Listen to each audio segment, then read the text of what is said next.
মানুষের কাছে ছড়িয়েছে যে এরা জামাত, এরা শিবির। ভণ্ড, তুই আমার কুষ্টিয়ায় খবর নিয়ে আয়, আমার 14 বংশ আওয়ামী লীগ।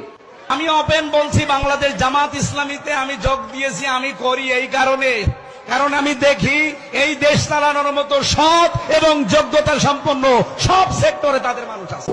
আমার প্রতীক ধানের শীষ। দেশের সকল দল একই মহা ঐক্য গড়ে তুলেছেন, সেই ঐক্যের প্রতীক হয়েছে ধানের শীষ। আমি সেই ধানের শীষ প্রতীকে আপনাদের কাছে সকলের ভোট দেবার জন্য আমি আবেদন করছি।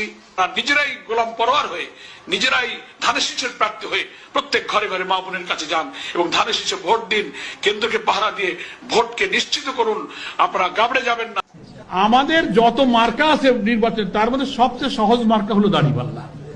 দুই দিকে দুটা জুড়ি ডালা কিনবেন, কষা ভাঙ্গে বাঁধতে দেবেন, 3 দিয়ে দাঁড় রাস্তা ঝুলে দেবেন, রাস্তার মাঝখানে দাঁড়িপাল্লা। পারলে ঝুড়িতে একটু লাল রং লাগাই দেবেন, একটা লাল কাপড় বেঁধে দেবেন যাতে চোখে পড়ে। এত স্বল্প মূল্যে, সুলভ মূল্যে যে মার্কা আল্লাহ দিয়ে গেছে আমাদের, এইটা অন্তত একটা ভোট কিনে 10টা 12টা 20টা দাঁড়িপাল্লা ঘুরলে যেন রাস্তার সামনে দাঁড়িপাল্লা যেন চোখে পড়ে। ফার্দ অনেক জাতের দেখছি, কিন্তু আমরা এত বাটফালাই লুকিতে